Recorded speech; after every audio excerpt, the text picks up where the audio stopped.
Good morning, good afternoon, and good evening, and welcome to the Sandhill East Sandcastles Tales of the Unexpected. I'm delighted today to be joined by Charles Blauner and David Bauer, two extremely experienced CISOs, to share their perspectives on the history of security, and in fact, maybe the definition of security as an actual product in its own right. So I'll let them introduce themselves. David first, please.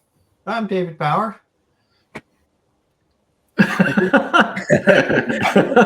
Security guy introduction, Dave. So why don't you tell the audience a little bit about what you've done in your career? As well? Right, sure. I've been involved in the security world for many years. I was part of a program at Bell Communications Research that did a lot of security work in the early days for the telcos. I was one of the first CISOs in Wall Street at Morgan Stanley. I was the CISO, Chief Privacy Officer for Merrill Lynch. Did a number of engagements as a virtual CISO. I've been a CTO, a COO, chief architect, and a buddy of Andy Brown for a long time. There we go. Well, we call you a CXO for the purposes of today, but we're going to draw more into your CISO experience than anything Charlie else. and I go back even before Andy. So let's hear about that, Charlie. When did you meet Dave, and tell us a bit about your background as well? So I actually met Dave at Bell Communications Research when we were just starting to even begin to think about this whole topic of information security. Cyber wasn't actually a word back then. But then when Dave went into the banking world, I did the same, but I went to JP Morgan. I was eventually the CISO JP Morgan, CISO Deutsche Bank, and then my last 13 years of real work were Citigroup, where I was the global CISO for the last 9 years. And then today I do mostly venture capital and private equity advising work, all in the cyberspace. Excellent. And I think Dave and I met most probably 1986, 87-ish. Good grief. There are people that weren't even born probably watching this video today, so that's pretty impressive. There was probably CISOs that weren't born watching that video. Almost all of them, probably. Yeah. So I also started in telecom as well after my initial starts in pharma and the oil industry. I was actually at BT for 6 years in the same exact time period as you guys, and actually watched the evolution of, maybe the definition of, security. But always the UK was behind the US in that era. And just, I think it would be really great if you could share with the audience kind of when you first realized that security was an actual thing. And maybe talk a bit about the Pac Bell incident, the Morris worm, and kind of in your own mind, just how did you process that and how did you think about that? And did you have any idea what was going to come after that? Maybe we start with Charles. No, start with Dave, because Dave was actually part of the response to the whole Pac Bell incident. And then I wound up becoming part of his team. So I think, okay. Dave, you so should why don't we start with Dave then, and we'll move to Charles. That's fine. Yeah, you have to think about a time. So security was always like a thing, but it was very compartmentalized. You had your mainframe, you had your security guys, and there was the Swift network for banking, and that was highly secure. But there had to be a time when the issues with computer security, the threats, the kinds of things need to be done to protect became much more at the forefront of people's mind. And there was a time when vendors didn't publish their security vulnerabilities. There was a time you couldn't buy a firewall that could connect, that would protect your connection to a public network. There was a time there was no public CERT that you could go to get help. And there were a couple of instances. But there was also a time when there was no public network. I mean, if you think about the very beginning of this, people weren't trying to hack into public networks. They were hacking into dial-up modems that went squeak, squeak, squeak, and you could interpret them by listening. Well, the public networks were just emerging then, right? Yeah. And companies connected to them, but it was the engineers that connected to them. It wasn't part of like a commercial venture. But there were kind of three incidents that all occurred in sort of the 88 to 90 time frame that brought awareness all the way up to the boardroom. One, in the 88 to sort of 90 some time frame, Pacific Bell and other telcos had a significant number of intrusions into their network through the data networks that interconnected the computers. These were like terminal networks, and they were well known, publicized. They showed up in some books, got the attention of senior management in those areas. Second was the Morris worm.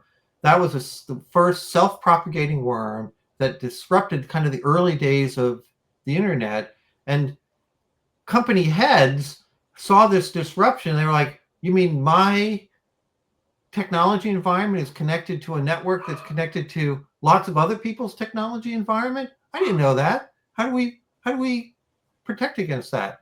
And finally, there was this book published by a researcher named Clifford Stoll at Lawrence Berkeley Labs, a vivid account of him tracing this hacker that he discovered through an accounting area all the way back through Germany. And these things all brought this huge amount of media attention, corporate awareness to the fact that companies were highly interconnected. Software vulnerabilities allowed the intruders to penetrate the network, and there weren't a lot of good tools and solutions or people who could help prevent against this.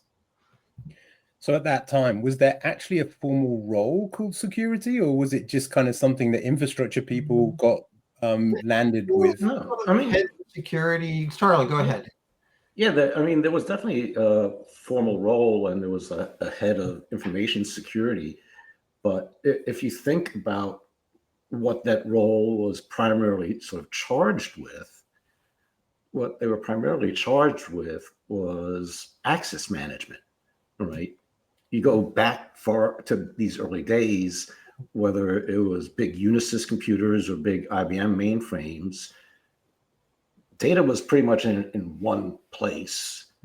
And the security group's job was identity and access management, right? Now, eventually we started to introduce remote access with dial-up modems, and then we started to have to think about, okay, network security is a thing. And then as we started to interconnect companies, it grew and these other things grew out of it, but it was an IT job. It was an IT ops job at its worst, or at its best back then. But it was a real job.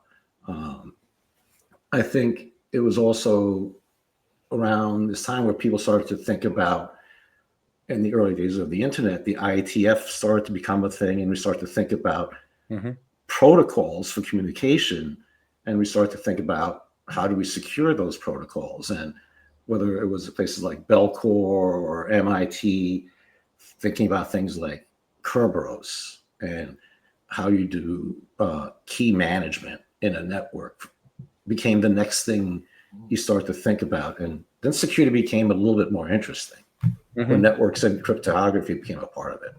It was very technical focused, but some things are starting to happen now. The Computer Fraud and Abuse Act came, and big companies went to Microsoft and Sun and IBM and said, you should tell us when there are vulnerabilities. And of course, the lawyers got involved, and they're like, well, if we tell you about them, we could be liable. But if we don't tell you about them, we could be liable. And whole frameworks had to be developed that enabled information sharing about vulnerabilities to companies so that they could do something about it, even if there wasn't a fix yet.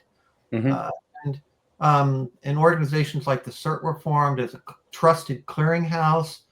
So progress is being made, but like in many things, security, the world was dragged into it. Yeah, I mean, I think what I remember from that era is a conversation with Larry Ellison and his head of infrastructure, where the head of infrastructure basically threw out that you should assume that your network is compromised and act accordingly, which means host level controls, it means data controls, it means entitlement management, and so on. And, you know, in '92, we worked on the Janet ARPANET project, and I think the connection of the internet and what you talked about, Charlie, the kind of ability to get from one place to another, even without anything like a browser or World Wide Web back then, but you could still navigate that network quite easily, led to people doing a lot of experimentation, let's say. And I think, you know, that's part of the reason why people started to worry about this. I mean, The other thing I think that people forget is just how complex the protocol stacks were. When you had SPX, IPX, SNA, DECnet, probably 10 protocols running over your multi-protocol network. And you had to basically protect against all of them. And there were different kinds of attacks coming, even at that stage, across those different protocols as well. Some denial of service and some more, right? So that complexity, I think, added to the mix a bit. That's right. And the primary attack vector was internal, was the insider threat. Mm-hmm. And these incidents and some others, once they became well known and published in some very interesting books, made the awareness that the external threat was as problematic as the internal threat. And that raised a huge amount of awareness. I remember briefing some CEOs and some boards at the time about this. They were almost incredulous. Like, how do these people who aren't in our company know so much about the internal workings of our company? And then we kind of explained social engineering and collection of information and how bulletin boards proliferated internal complex details, and there was a lot of introspection then about the investment that was needed to remediate. It wasn't even just about remediation. It was just about even thinking about some of these things in advance. I mean, I remember when, Dave, when you and I were still at Belcor, we had all these major systems that the telephone companies used for provisioning, and how these bulletin boards actually had our internal user manuals for these systems posted on them. And so it was like, here, this is the manual for how once you break into the telephone company, you can go in and do whatever you want. And a lot of people forget, and why Pat Bell was sort of like one of the first targets, was a lot of people who are really young today forget way back when you paid for your phone calls by the minute. And the 18-year-old kid who wanted to go hack a bank didn't want to have to explain to mom and dad the $5,000 phone bill at the end of the month. So the first thing they wanted to do was get free dial tone, which made the telephone companies the sort of tipping point for a lot of those early guys. That's exactly right. So then you fast forward, right? Now everybody has a PC on their desk, which might be the most insecure computing environment that was ever mass distributed on Earth. So you're kind of jumping from 93 to kind of 97, by which time every trade. But if we want to jump, let's not skip past 1994, because 1994 in a lot of ways was a seminal year, all right? Because all the stuff we've talked about before were primarily annoyances and disruptions. 1994, a young Russian named Vladimir and a bunch of his friends hacked Citibank. And while most of the money eventually was recovered, they stole $10 million. Now, today, stealing $10 million seems like an everyday sort of thing when we have crypto criminals stealing $1 billion at a time sometimes. But this was the first time that you had someone rob a bank and get away with money using what was the early days of the internet. It was actually, in this case, remote access systems that were attacked. But it was the first time, literally, a robbery occurred. And it turned it from a lot of people sort of doing sort of fun, interesting exploration, and it turned it into beginnings of an organized criminal activity. And I think that was an important tipping point. And how did the banks react to that, Charles? 1995, Steve Katz was named the CISO of Citigroup. It was the first time they created what was an executive title to own information security. So like you asked earlier about were there security people? Yeah, there were security people, but they were very deep down in an IT organization. This was the first time a major company said, we're going to put an executive in charge. We're going to create a C something that's going to own this topic. Now, realistically, they still thought of it as an IT problem. They didn't necessarily think of it yet as a business problem. But the response was they created this title, and Steve Katz, who was actually my boss at the time at JP Morgan, left to go to Citigroup to become the first ever CISO in 1995. He had the C level. I was head of security right around then, Morgan Stanley, but they didn't call it CISO then. And it was, as you said, an IT function, but it had all the same problems, which is large interconnected networks that the banks had, and almost no tools you could buy. Yeah. Right. I mean, I also ran the first ever Windows NT trading floor deployment at Paribas from 94 to 95. And that was also, I mean, you know, Windows NT 350 SP0, you know, SMS, which was called Hermes for software distribution. And honestly, you know, we thought about security, but it's not like now. I mean, it was a completely different world. And actually, at Paribas, the key was to get it out to the trading floor so they could build financial products with Excel. I mean, that was the main thing that they wanted to do. And so, you know, we had like Bill Gates working with the team. We had Steve Ballmer, Gordon Mangione, you know, many of these people were involved in the Paribas project. But honestly, most of it was about making the technology work in 32 bits. We hadn't got to the stage yet, really, which was more 96, 97, where bad things started to happen to Windows-based machines, but also Windows started to kind of, say, put sun in the shade, if I could coin an anachronism there, and really it all became about Intel and Windows for at least 5 years in that period. So maybe let's just chat about that a bit. I mean, people forget also that in that same period, the internet itself moved from a content network to a transaction platform. You know, the creation of SSL, Netscape Commerce Server. You know, maybe talk through that, and in terms of how you experienced that from the roles that you just described that you were in at the time.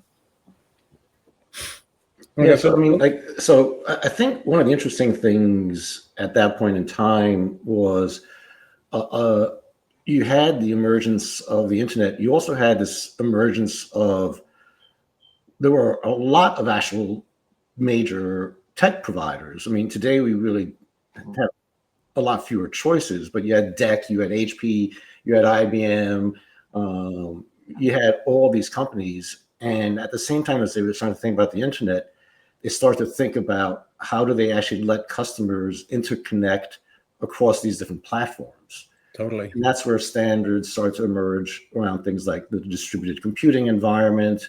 OMG came out with the Corba standard for object-oriented programming. And what was really interesting to me was in both of those environments, right from the very beginning, they were thinking about how they did security right, developing the authentication protocols, developing authorization frameworks and logging frameworks.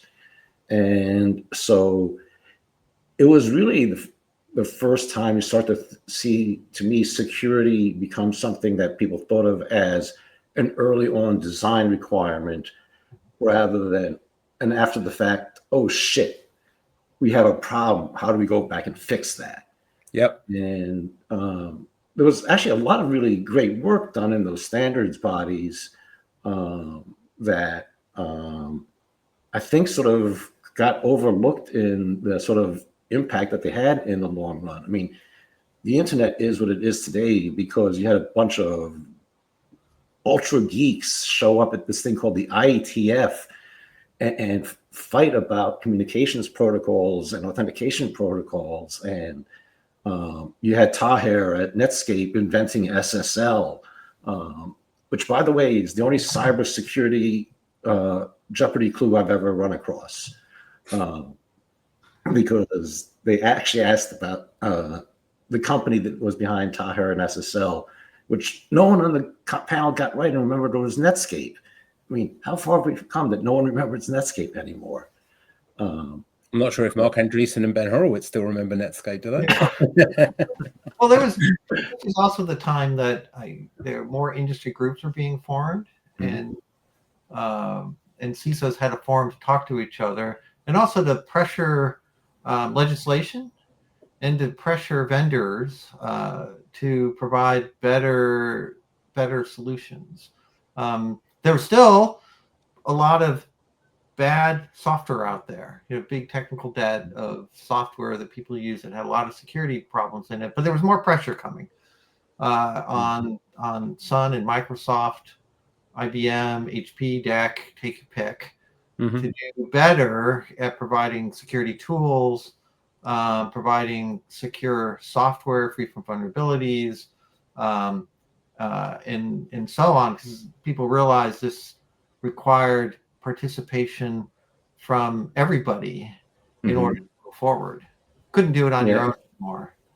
And actually, 1998 then was probably then another interesting sort of milestone as far as the topic being elevated, because that's when President Clinton issued PDD 63 on critical infrastructure protection. And this whole idea that all these networks that were in private corporations actually being part of the nation's critical infrastructure, and that we had to protect its security and integrity. And so that also sort of was the first time, okay, you actually had the president coming out and saying, companies, you got to make this thing something you pay attention to. And things like the FS-ISAC and other ISACs came out of some of the efforts. Yeah, we'll get to those.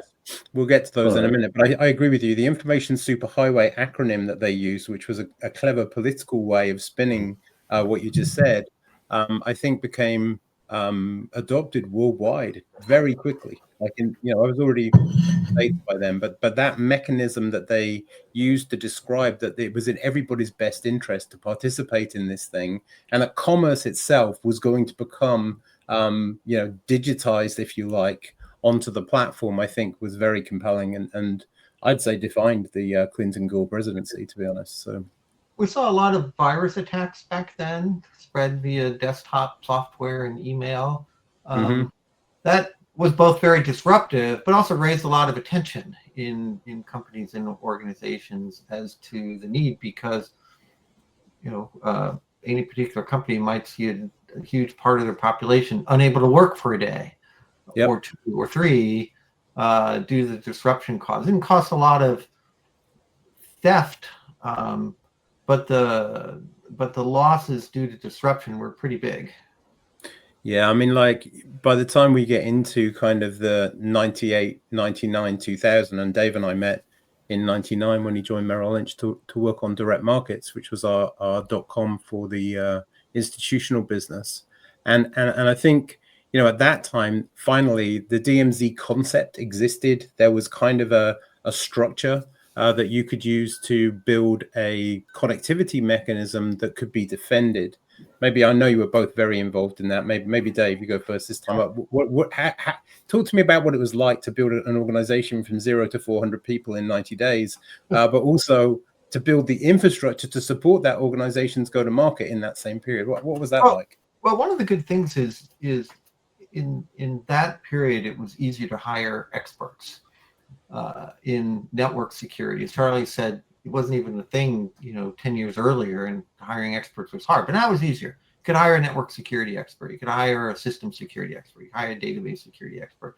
You could buy tools. There were frameworks and architectures that you could piggyback on. There are companies like RSA and Norton, McAfee, all those kind of companies. Checkpoint. You could buy services that you couldn't do in the past. So you had reference architectures. You could use them, like design your DMZ to put in tools and monitoring. You could begin to hire companies to help do this. So the pieces were there. It was just a bit more work to put it together, but we were making a lot of progress. Yeah, but I also think part of Dave and I also lived in a lot of ways in very privileged spaces, right? We were at big banks at this point in time that were more forward thinking about the topic, were more forward thinking about investing in the topic. And so what you could do in the top banks was something that wasn't necessarily possible in all the other companies. Mm-hmm. And we even still see this today to some degree. There are aspects of cyber poverty lines. I mean, there are the ultra wealthy who can hire the best security people and build the best security teams. There's a middle class that tries to get by, and then there's the below the poverty line that just keeps their fingers crossed and hopes that the criminal is going to go somewhere else. And so I think we were fortunate to be in these more forward-leaning environments. Andy, you at BT, and then when you got into financial services as well. What I thought was really cool, and Dave, you mentioned this earlier when you talked about, it was also a time where you start to form these groups of people who start to connect and share their experiences. And especially in financial services, you really had a lot of great work being done in top 5, 10 banks who were then openly willing to teach all the other banks how to think about it. Because while on the business side, we thought about each other as competitors, we were starting to realize that on the cyber side, we had to sort of collaborate to survive. And I think that was one of the other things that as the bad guys got better, we started to look for survival techniques beyond just products, which were starting to emerge. And the networks we were starting to build became an important part of that. Yeah, 100% agree. I think the creation of FSISAC marked the time period where it was much better to collaborate with your competitors than it was to try and contain it yourself. And the truth of the matter is, many of the same exact attacks were being perpetrated against all of us at the same time as well. So I think that definitely helped. So when you first reached out to people and asked them about whether they'd be willing to collaborate, how did that go? So the FSISAC got created, and we're going to go back to Steve Katz to some degree. So after President Clinton issued PDD 63, the Treasury Secretary was a guy named Robert Rubin. He called Steve Katz up and said, I don't know what to do. Come to Washington and help figure out what we're going to do in response to PDD 63. Mm-hmm. And so, as was Steve's wont, he gathered a group of friends. And Rhonda McClain was the CISO at Bank of America. I was at JP Morgan. Stosh was at Depository Trust. Ted Gerbach was at Credit Suisse First Boston, a company that doesn't even exist anymore. And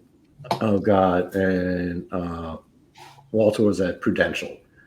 And we went down and we met with the Treasury Department, and they gave us pretty much free rein to ideate and think about ideas how we could collaborate better with the government. Mm-hmm. And the idea of information sharing, intelligence sharing, was one that stuck. And what happened was we created the FSISAC. And originally it was just like a lot of things that happen in banking today. It was the 8 largest banks got together and said, we're going to do this. In large part because Clinton had himself stepped into the things with PDD 63, we actually got our companies to fund doing something that had no ROI tied to it. And so a handful of the banks actually funded the creation of this thing. And we brought in an integrator, I think it was called Global Integrity, which eventually got bought by SAIC to help work on it. And we came together to figure out how to share.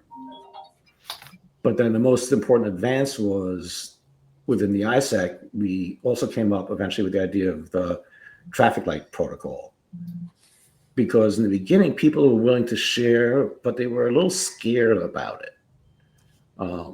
Once the traffic light protocol came into play and companies start to understand that when they shared, they controlled how that information was going to be reused, that's when the ISAC actually started to get a lot of energy, because it really opened up the floodgates for people to share.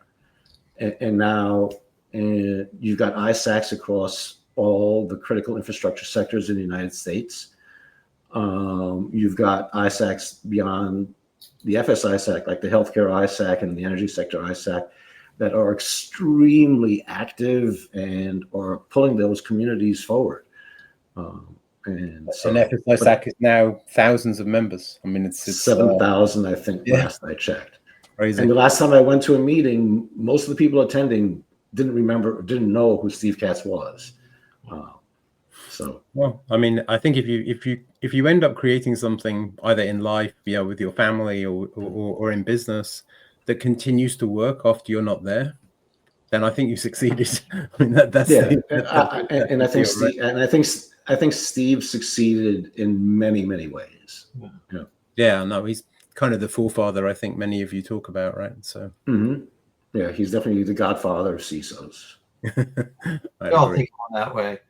But it was really important at that point to build a framework for information sharing. This sort of occurred before, but there was no framework, no legal structure, no way to kind of make the group bigger. The ISACs made that happen. Sure. And I think also spawned many of the things that happened with NIST and CISA and all the rest, because that vehicle for collaboration to create standards is super important. I mean, IETF definitely helped with that as well. IETF did the NIST standards, the early NIST standards, that then people were able to build against, build tools against, build certifications against, and so on.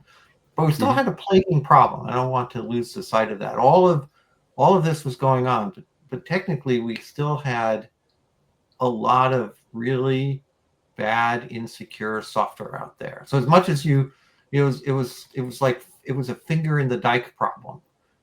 Vulnerability today, go fix it. Vulnerability, go fix it. Whack-a-mole. That's another way to think about it. It was a whack-a-mole. It was whack-a-mole, but it was also incredibly career limiting. I mean, I think back to particularly Melissa, I Love You, and SQL Slammer. And in all three cases, we made decisions 15 minutes before the start of the trading day in New Zealand after being on the phone for 70 hours. I mean, it was these things were not fun. 0 day was, you just didn't know when the next one was come. And you just felt like there was no support. And then in 2002, we'll sort of jump to there. Bill Gates puts out this letter to the whole company. And he says, if you have a choice about working on a feature or working on the security of the feature, you have to do the security of the feature once. You have to do the security of the feature first. And it was the first public recognition or even admission that that software security has to be the most important thing for these big companies, because otherwise no one's going to trust the software they put out. And it was great. The problem was, of course, there's this huge pile of technical security debt that took probably a decade and a half to remediate. But it was this huge step. The problem is it's to some degree an unfixable problem, because the number of software components and the complexity of them and how they interact with each other is just growing and growing and growing. Right.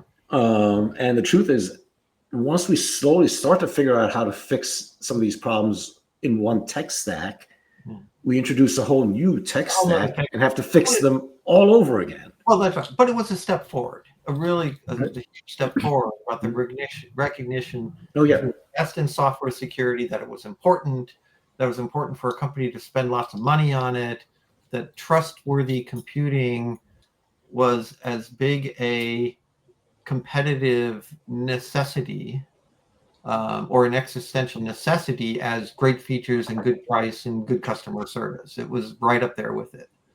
I think there's a subtlety embedded in what you said, which if you think about most companies, there are three things that matter in terms of how culture works: objectives, behaviors, and incentives. And prior to that, Microsoft had incented their developers to build more, right? Not to Yeah. necessarily build securely. And so, if you're changing the philosophy of your company, and it does change the culture when you do this, because it means that the date isn't the most sacrosanct thing. Delivering secure product is the most sacrosanct thing. And the problem with the iron triangle is that you can't move, you can't optimize all three things at the same time. You can't optimize, quality, cost, and functionality. You have to pick where you want to live, right? And I think that not only was that true in Microsoft, that was also true in large enterprises that were adopting Microsoft's products as well. And so, we had development teams internally, some of which would be quite happy to get their business to sign off on vulnerabilities in their products because they just wanted to get to production faster. And I do think that changed between probably 2001 and 2003 or 4, where that philosophy started to become more embedded in the way the enterprises built software as well. Yeah. And I think your point there, Andy, is really important because you also had the evolution of industry after industry after industry to being more IT data oriented. Mm-hmm. And so it wasn't just software shops that had this issue now. It was banks and energy companies and pharmaceutical companies, because all under the covers, all of them were becoming big software shops. Yep. Right. I remember years ago going out on a recruiting trip for a city, and the data was true at the point, but wasn't true a few years later. That city had more lines of code under management than Microsoft and more storage than Google. I mean, today, obviously, neither one of those things is true, but at that point in time, it was in fact true. And it's just that pretty much every enterprise has become a software shop now. And so the problem has just exploded because it's not just Microsoft and Sun and Salesforce that you're worrying about. It's all of them plus whatever army of people you have in your own house. Totally. I think that's 100% right. Technology is only really a thing while it's a thing. Once it becomes part of how every business goes to market, then you've actually got to look at much more commoditization. And obviously, open source became important really from that point on. I think when Linux first emerged, which was in about that same time frame, we're talking about 01 to 04. But also there was a couple of platforms at the time that were called XSPs. I think Reardon and Salesforce are the first two I remember. But this started to happen right after the dot-com bust, that these ASP companies, or what became SaaS companies, started to emerge. And now information, which you'd previously been responsible for protecting yourself, your information was stored on their platform and you had to trust them. So kind of, again, walk us through from a security professional's point of view, how you thought about that initially. I mean, Dave was with me at Merrill when we deployed Salesforce to 27,000 FAs and CAs in the industry to do that. And it's, we decided not to push any of that information out. We came up with a way of using smoke and mirrors on the front end, using UUIDs to join things together to make that work. But I think that period 02 to 05, there was just a ton of work done around how to secure multiple platforms working together, single sign-on, and so on. So let's talk about that for a bit too. Well, it was interesting. It was actually bifurcated because it was becoming clearer that you couldn't do technology all on your own then. You couldn't build every system. You couldn't build a CRM. You couldn't build a finance system. Nor could you run it. And so you needed help. You needed help in security. In 2004, I was the first bank at Merrill Lynch to hire an MSSP. We hired VeriSign to run our firewalls and monitor our intrusion detection system because we knew we couldn't be as good as the best in the world. It was so novel at the time. It made the front street of the Wall Street Journal, and I had guys calling me and go, "How could you do that?" I'm like, "How could you not do that?" Now everybody does it. So on one end, we're getting more help from outsiders from security, and we're using more outsiders to run our core system. But we weren't quite trusting them yet. So we would spend days and days and days with them. We don't trust them today, so it's not yet. We're never going to trust them.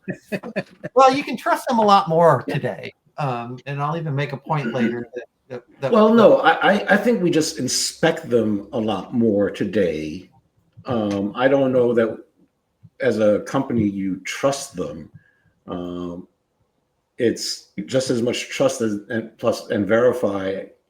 No one's giving up on the verify part. I think it varies. I think that there's a lot more trust these days because of the tools and the standards and the expertise available to them. But let's save that debate for about 10 minutes from now. But at that time, when you were sort of using Salesforce, that was a whole strange thing. I want to put this data in your world, and what have you done to secure it and protect it, and how do we connect it together? And so, as Andy said, we would come up with a way to mask the data, or to only put so much data in, or to make it so that we could unmask the data when it was brought back in our network. We tried to push all of our security into those emerging SaaS providers. Now it's a little bit different, but it was a new world. But we knew we had to be dependent on them because we couldn't build those kinds of systems ourselves. I think the other thing that we'll get to later as well is kind of, at this point, the gap in the number of security professionals available versus the number of jobs posted grew to be pretty significant, which is, I think, part of the reason why Dave went with VeriSign in the first place. And you have to decide at any given point in any cycle what's commodity and what is actually value add. And I think that the line has moved, and clearly it's moved bottom left to top right.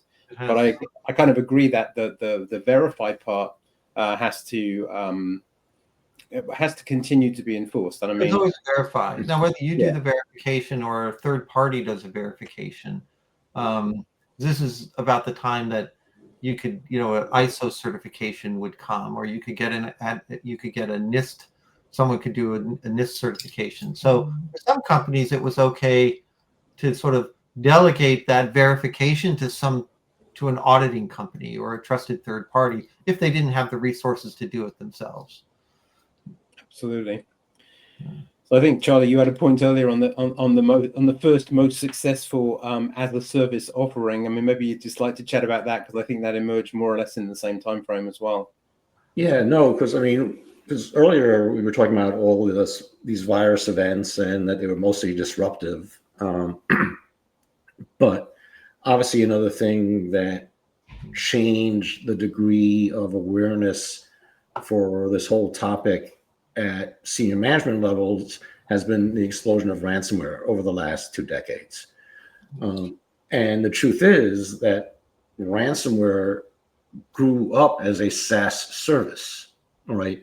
I mean, and that's actually, to me, one of the biggest evolutions in this whole topic to begin with. I mean, when Dave and I were talking about the issues with Pac Bell, the bad guys were mostly individuals that were curious and smart and maybe didn't necessarily understand ethical limits, right?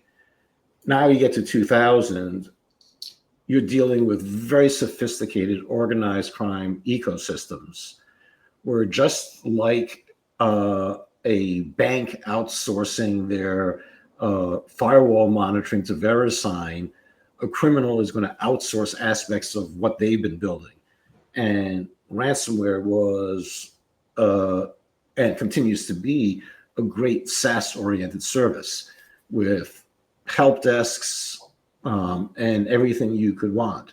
Some of them even do whole freemium offerings before you get to the premium offerings and the like. And so one of the things we have to be cognizant of is that as technology changes, everything that we're talking about that comes to help us as defenders at the same time and frequently at a faster clip is being adopted by the bad guys as well, right? Whether it's going to be AI or whether it was SaaS or whatever. But ransomware as a service was and remains a very profitable way to make a living, especially if you happen to be based in Russia. It does. It does. I think at this time we're seeing that public statements regarding the security of your products and services became much more prevalent. Becomes a board level issue, becomes a marketing issue, a competitive issue. So this helped advance the world as well. There's still a lot to do, but now when you make it a statement, and when the SEC puts out guidelines, and when the big companies are now making it a make or break part of their purchasing decisions, you get a lot more attention. Yep, absolutely. But I would also say there were times where companies made public statements and they turned themselves into targets. Hmm. Right. Yep. You're always a target.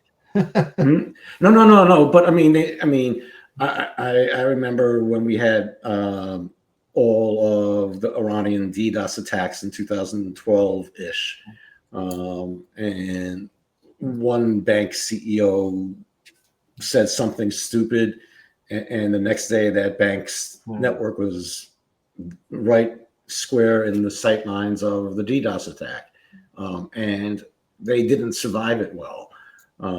You've had cases with what was the hotel chain in Vegas, where the CEO made a comment that the Iranians didn't like so much, and then they came after him. You obviously have Sony, where the CEO supported creating a movie, and the North Koreans came after them. Well, activists, right, are always going to be out there. Hacktivists. Yeah. Activists. That's right. Yeah. I'm not sure the North Koreans are activists. They're just they warned the company 3 times in advance of what was going to happen. Well, and the company went to the U.S. government, and the U.S. government said, "Don't worry about it."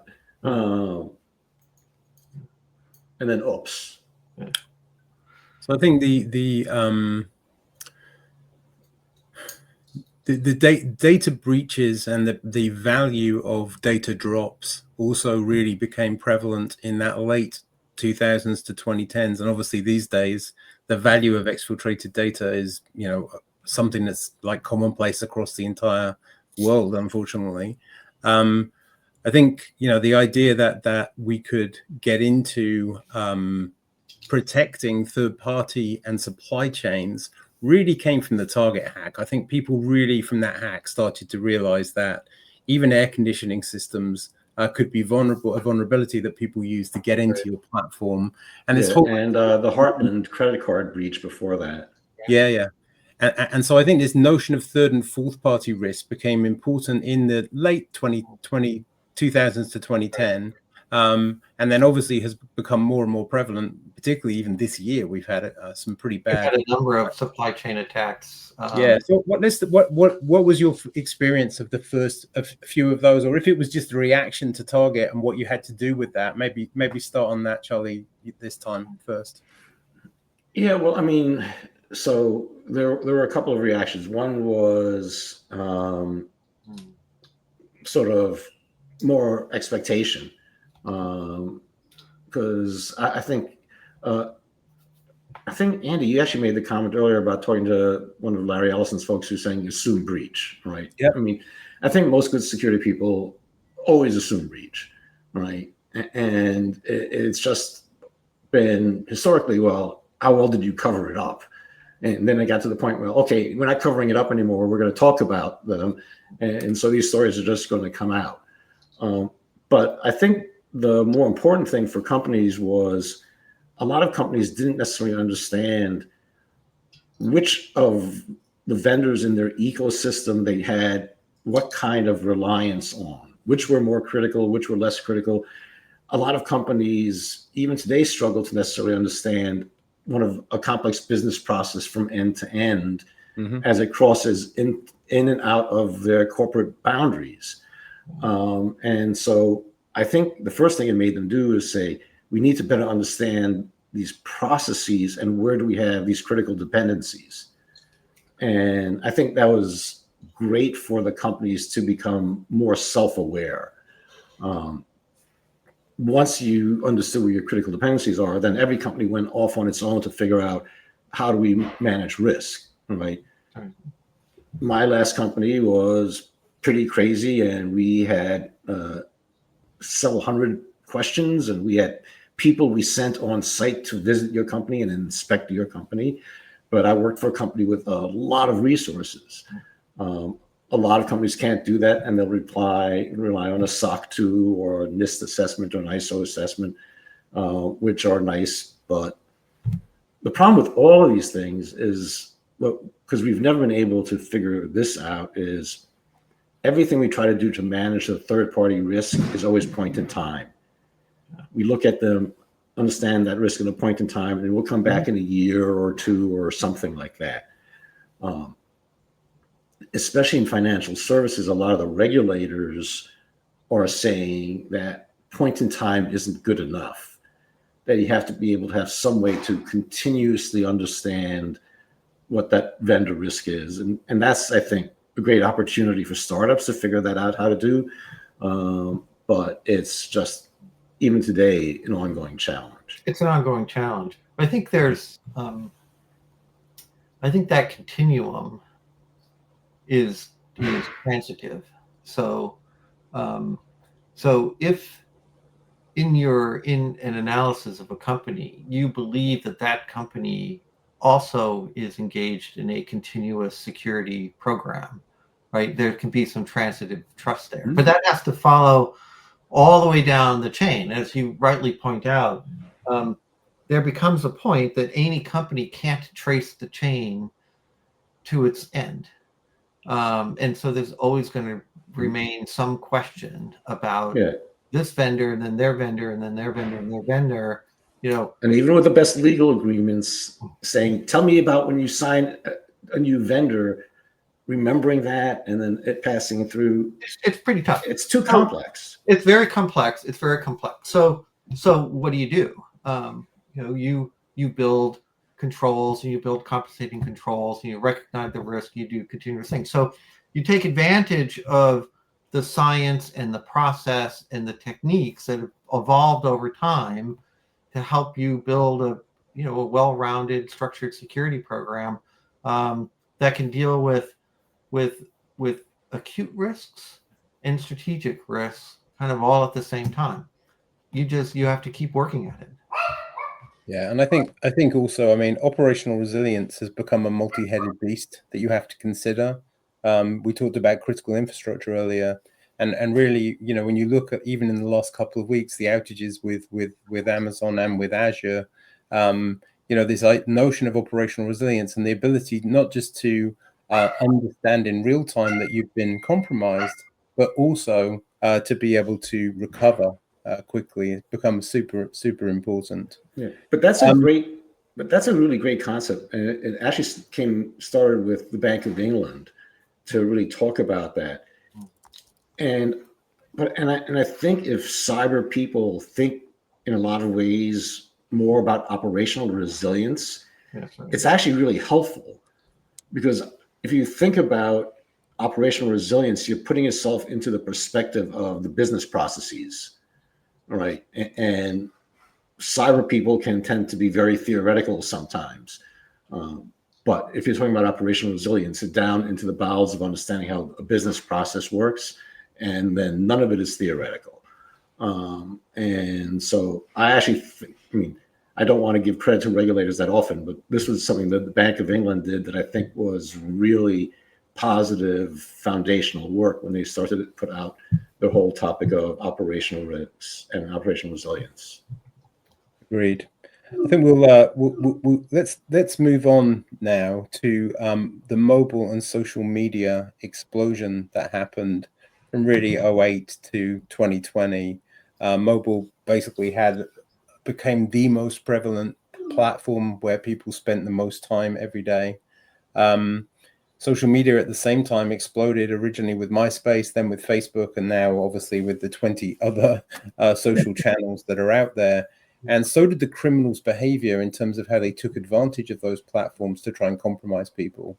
Maybe, Charles, you could start this time and just tell us the kind of, again, the CISO view from your seat at Citi as this was happening and your clients were all begging you to go online, put more functionality online and so on. And at the same time, you had to have a control framework out there that balanced the risks of doing that with the benefits.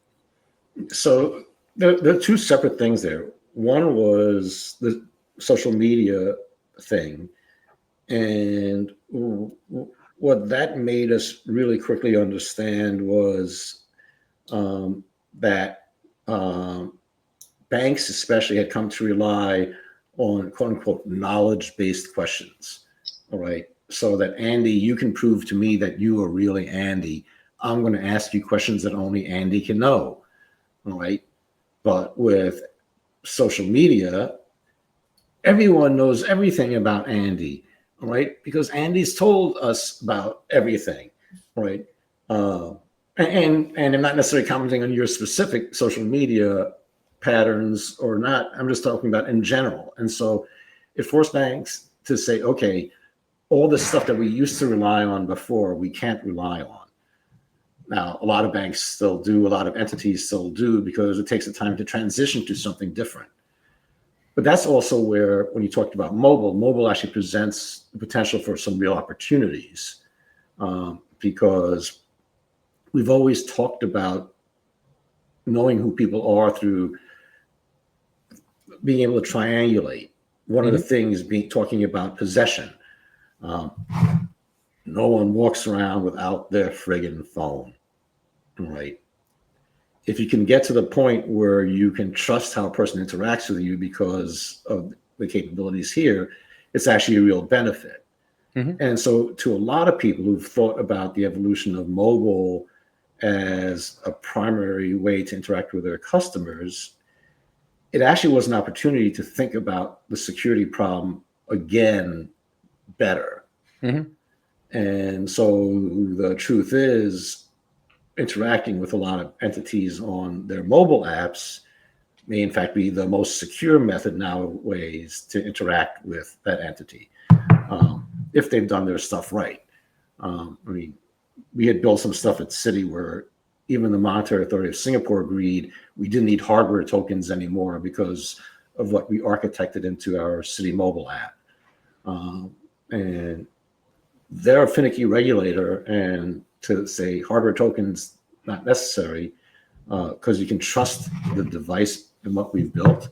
I think that's powerful. And so social media, especially in a consumer world, consumers are going to do what they want to do. They're going to put themselves at risk every day. The criminals are going to get better and better. And I know we're going to run out of time, but at some point, like when you think about AI and deep fakes and stuff, everything you put out into social media is just a pump to prime the deep fake version of you. It's the ammunition for the weapon, isn't it? It's the ammunition for the weapon, and you're building and you're providing the ammunition, and they're pointing the weapon right at you because you're going to be the person they're spoofing. Of course, it's unintended consequences, right? There's a bank in Hong Kong that lost, I don't know, $20-30 million when someone deep faked an executive that they got off of an earnings call in order to authorize a funds transfer. So sometimes it's you can't help but being in the public eye. Yes, that's true. That gets used against you. So new techniques around dual verification or multi-verification ahead of certain types of financial transactions. You know, financial departments and security departments are working on ways to address those now. 100%. Yeah, and often when you think about fraud, so much of fraud is sort of enabled by failures on the security side that it's critical for both of those organizations, if in an organization that has a fraud team and a security team, it's critical for those teams to be very well connected. To be very well connected. It's interesting, if you sort of follow the trail, I feel, the amount of progress that's been made is light years. But every time you kind of think that you've closing that gap, technology makes another leap, and Start all over again. Yeah, there's a whole bunch more catch up that has to be done. Yeah, I mean, I think about identity resolution strength as the bridge between fraud and let's say security, because the better you are at identity and really understanding how to verify identity in a strong way, the easier it is to make sure that you're not frauded. And I think the strong identity solutions are actually part of the evolution of security over the last 20 years, and they're getting much better, actually. It is getting better, but again, if you think about it, the very first security problem, when you go back to the 1970s, was identity and access management. And then the second security problem was vulnerability management. Mm-hmm. This is 50 years later, and the two primary problems we're still trying to solve are identity management and vulnerability management. Totally. Different tech stacks, but we're still trying to solve the exact same problems. Yeah, it's like migration away from mainframes. I remember watching the first presentation on that, I think in 1996, and working with CloudFrame, I often see the same presentation. Like, it's like, come on, you've got to do better than that. So, now obviously, we've launched into the NVIDIA, AMD AI era, where the previous growth of compute capability was driven by, Moore's law, essentially. I mean, doubling down every 18 months or so on straight line performance. And now what's happening is we're able to parallelize and run literally billions of transactions in parallel and billions of neural networks in parallel as well. There are some obvious things which are actually in the new version of the book, Cybersecurity for Board Members, that I'll talk a bit more about in a minute, which are things like, being able to scan the risk surface area in seconds instead of hours has become like just a mainstream commodity capability with this technology. And again, because I think people don't think about cyber criminals as running a business, they don't think about them having access to the same kind of AI tools that everyone else has access to as well. So they do. I mean, of course they do. The truth is they have better access, and they have access without the restrictions of morals or ethics or laws to guide that access. And so it's naive to think anything that's available to the good guys is available to the bad guys. That's right. And anyone who thinks otherwise, it's a naive perspective. And the truth is, generally speaking, the bad guys are faster adopters and better collaborators than the good guys are. Mm-hmm. And I think the expectation for a defender is now that minutes, not even hours, are the time frame from getting scanned to getting attacked. If somebody's really, all in on taking you down. In terms of defense, though, how do you see defense evolving, given that the attack is changing? Well, I think one of the things we talked about earlier was the skills shortage, right? Where AI can be very useful from a defender's perspective is in how it helps address the skills gap, right? How it lets you, for example, take a SOC and through the use of AI, by 2 orders of magnitude, improve its effectiveness without impacting cost at all. Mm-hmm. Or while there's going to be AI used to create deep fakes, people are also at the same time building all these AI-based tools to help you try to analyze and in real time detect deep fakes. Right. Mm-hmm. And so I think the challenge for the security folks less so for the bad guys is the topic of trustworthiness of the AI, Yep. right? I don't think issues around hallucinations worry a bad guy. If they're going to attack a company that doesn't really exist, they don't really care because they're attacking 1,000 companies right now. Yep. Right. From a defender's perspective, hallucinations could be really bad because, like, the worst thing for a CISO to do is take a defensive action for a threat that didn't actually really exist. All right. For a CISO to cause an outage unnecessarily. All right. And so the degree of trust that on a defender side, we need to be able to establish and be able to create more transparency, more trustworthiness around AI is going to be what keeps the good guys lagging behind the bad guys in its adoption. Mm-hmm. Dave, anything to add to that? I think, like everything, the good guys need to learn how to use new technology to make their world more defendable or have greater defenses. Mm-hmm.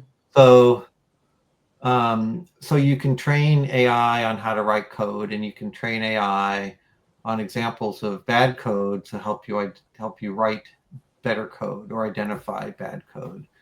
I've seen some good examples of AI that's being used to help detect deepfakes versus just create them.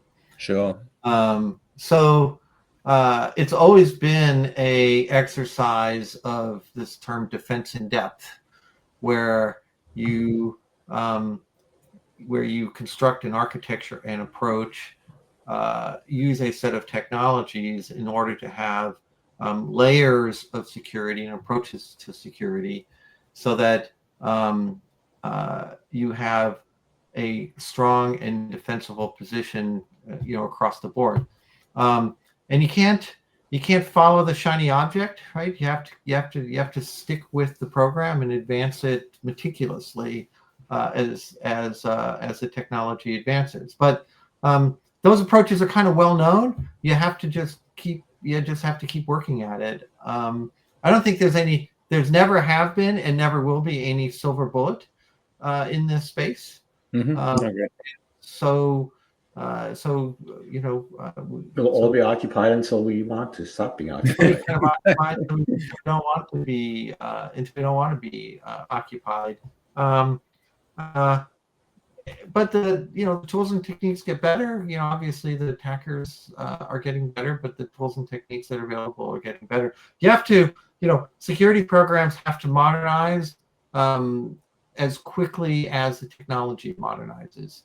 That was always something that I tried to do when I was running a security program, was making sure that my teams were never behind the rest of the organization. Because if you do that, then you're going to have really big security problems. Well, I think also, you have to have up-to-date threat intel at a very detailed level. Places like FSISAC are helpful with that. And there are obviously other places you can get good threat intel too, but I totally agree. Well, there are. And if you're smaller, there are a lot better companies that you can go to now that can give you that threat intel that can apply to your program, that you can use to supplement your defenses. If you're going it alone, then you're in bad shape. Yeah. And the truth is, almost any company has an ISAC, or any U.S. company has an ISAC that they could align themselves with. That's right. And even if you're an itty bitty company, almost all the ISACs have very cheap memberships for itty bitty companies, so that you can at least stay aware. They basically have layers, don't they, of participation? Layers of participation, layers of expense, and what a small community bank would be expected to pay at the FSISAC is different than what a city or B of A would be expected. Absolutely. And if you don't have that, you can hire an MSSP that will do that for you, and there are a number of good ones out there. 100%. So there are ways to get good protection. It does take some investment, but any size company can get decent protection. They just have to go do it. Yeah. Has to be a priority, right? The other thing they have to do is be honest with their board and how they talk about the protection that they're getting. Because, like, I mean, in my environment, I had all the money to spend in the world. And what I would say is, I've built the best program that we can, but you have to assume that a bad guy can get in, and how I detect and respond to that is going to be as critical as anything. And I think we have to allow for the idea that there is a difference between being compromised and being negligent. Well, that's right. Most companies that are compromised have done all the right things. They were just unlucky to be the target. They were just unlucky. Right. But they weren't necessarily. There are some companies that are negligent, and they were lucky not to have been a target sooner.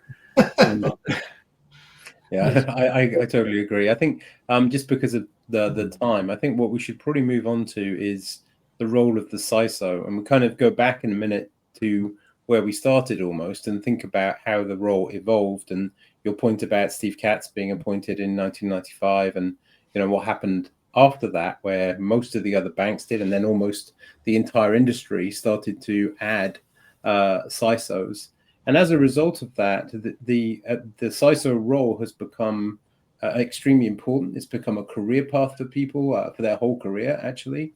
But it's also meant that people have been dragged through that path maybe a little bit faster than they wanted to, or than their capability allowed, because of the need for more senior people sooner. And so there's been countless examples of people being scapegoated, often because they were too naive to realize what was happening to them in the first place, where they've been put into senior jobs even after an attack has happened, and then blamed for the attack. I think it would be helpful, just from your own perspectives, to think about kind of starting in telco and having this emerge in telco, which is exactly really what I saw too. And then how the role has expanded, not just to become a C-level role, but in some cases a role that reports directly to the CEO. I mean, it doesn't necessarily report to the CIO anymore. In some companies, it's the risk committee, in some it's the CEO. And just, I think the importance of cyber has changed dramatically over the time period that we've discussed. So maybe just talk a bit about the evolution of the role, what you've seen happen. And if you're a young person, let's say you're in your early 30s in your second or third job, and you're thinking about the rest of your career, how do you think about that in terms of what you did and also what to avoid? Maybe Dave, you start. Well, sorry, Charles, you start. Charlie, you go. Yeah, so a couple of things to that. I mean, I think the most important evolution, and I do a whole talk on this, so we don't have that much time. The most important evolution of the role from 1995 to 2025 is, in 1995, the role was a technical administrative role. In 2025, a good CISO is a business risk advisor. All right. Bad CISOs think it's their risk. Good CISOs understand it's not. They don't own a P&L. They don't own clients. They are there to advise the business about the risks, and then business makes risk management choices. All right.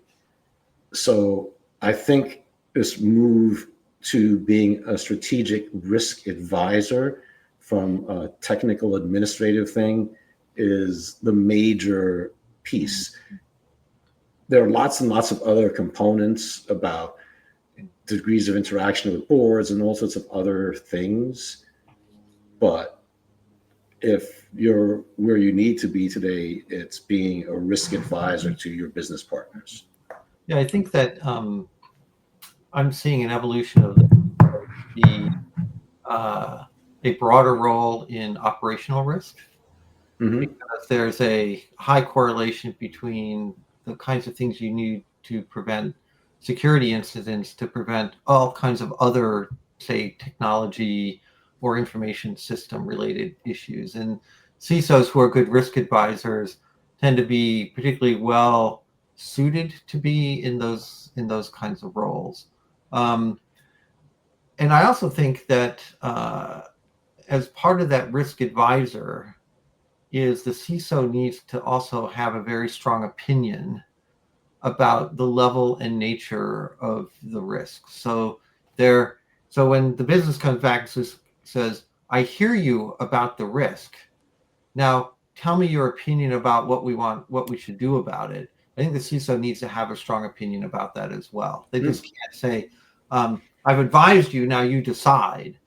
They also need to be able to say, and I think the course of action should be this or that or the other thing. Yeah, or you should be honest and say, I think what you're thinking about doing is too risky. It's beyond the firm's risk tolerances, and the like. Right. I think it's important to have a framework. So I mean, my framework for risk is simple. There are only three things you can do. You either accept the risk, in which case the person who accepted it should sign off on that. A physical signature on that actually often changes people's point of view on whether they want to accept it or not. So that's the first thing. You can accept the risk.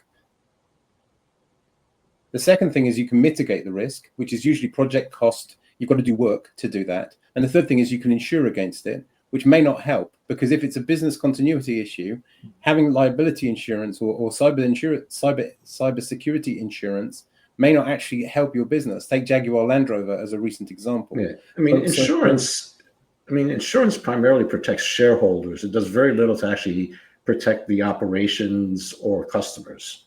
100%, and also it may protect the shareholders. You have to read the fine print to determine whether that's true or not. So I think the thing is, like, you've got to have a very mature way of thinking about risk, but also understanding the consequences, which I think is where Dave was going. If you want to guide the outcome, you have to talk about what the potential consequences of the risk actually being exploited is. And that's you have to do that. And where a lot of CISOs fail is they talk about the consequences in technical cyber terms, not in business terms. Yes. Right.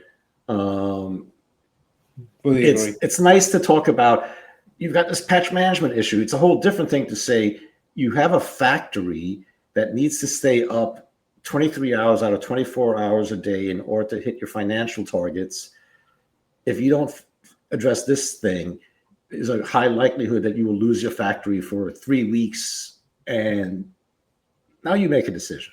Now you make a decision about that. And I think that the level of dynamicism, I don't know if that's a word, but the dynamic environment that we're in also means that those risk decisions that you make today may not be apropos a week from today. And one of the things that has evolved in sort of this amount of time is the nature of what is an acute risk or strategic risk is changing so frequently that CISO needs to have the kind of capability to adjust those risks and approaches in a much faster cycle, and have the kind of techniques and architectures and structures in place, investments, as Charlie said, so they can choose to mitigate or choose to approach those risks, solve them in a much faster fashion than they had to in the past. Well, I think your point is also that you need to reassess them frequently enough that you actually understand what the risk currently is. So this concept of real-time risk dashboard, if you like, and actually having somebody that owns updating that risk so that you understand it, particularly when your risk surface area could be scanned so quickly, that becomes almost a pseudo real-time issue with regard to attacks. It's not like that for every developers are putting out releases practically every day. As an example, your risk profile is changing every day, and if you're not sort of 100%. Thinking about it at that level of granularity, you're almost certainly going to get caught off guard. So, as a young person who's thinking about it, there are a few careers that are going to be as interesting and as dynamic over the course of one's working career as this. And so, it's a wonderful field to be part of. It is. Very good. Or maybe in personally resilient. Yeah, I mean, maybe we'll do two things in closing. I'd like to hear about your worst experience. You've got a minute each to talk about that, and I'll tell you mine as well at the end of it. And then maybe we'll just leave people with a thought for 2026. Like, people are in the budget cycle right now, they're planning. Is there anything that you would make sure that you did in 2026 if you were still a CISO? So let's start off with the worst experience first, and we'll go to Charles first. The worst experience for me was thanks to my good friends at McAfee, where we all talk about the CrowdStrike event from last year. Well, McAfee had a similar event about 12 years ago, and having to explain to my business why my security product took out my entire business in Japan, and why they were not able to be trading that day was pretty much as crappy a moment as I've had. That's a good one. For those of you who don't know, go read about SQL Slammer. That was probably my worst experience. An entire attack vector encapsulated into a single UDP packet. That would happen when I was at Merrill Lynch. Andy knows a lot about it. Our response was okay, but it wasn't great. And it really brought home the point that you'd have to do a ton more work in the environment across servers and desktops and policies and vendor relationships and patching that in order to fully protect the environment. It just brought it to light that big network corporate environments are wickedly vulnerable without a huge amount of attention paid to them.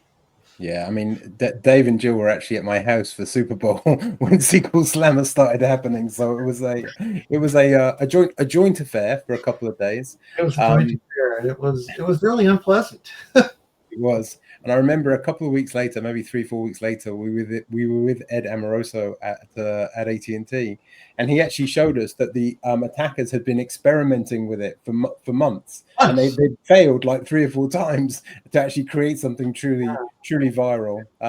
My worst one was when RSA got hacked. Actually, that I was at UBS for that one, and working directly with Tom Heiser and his team.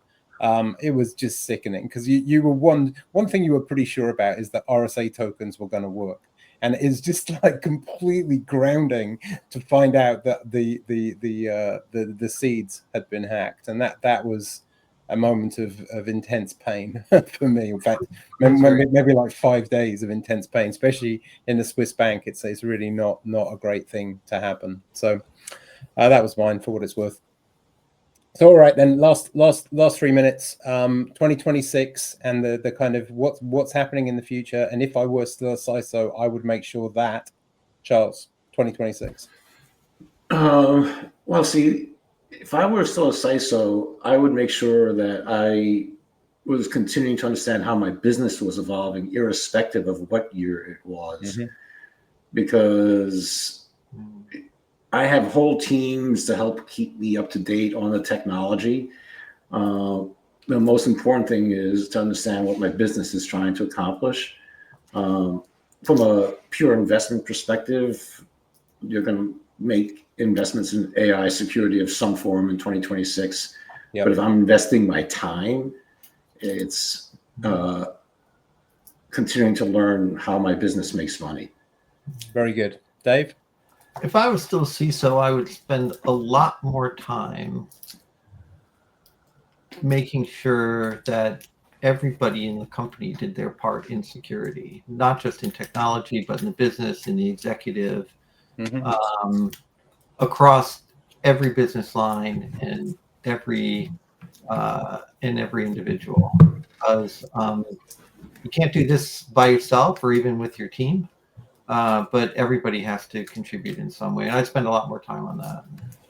Yeah, and I mean, if I still manage security functions, I would make sure that the business understood the security impact of the AI initiatives they were running. We see a lot of that going on right now, where they don't understand that, and that's a real challenge. Okay, we're at time. I would like to thank both of you very, very much for joining me today. That was an absolutely fantastic session. Appreciate your time, your energy, your thoughts, your intuition, and your innovation throughout this discussion. And hopefully we'll get some good feedback on it. So thanks again.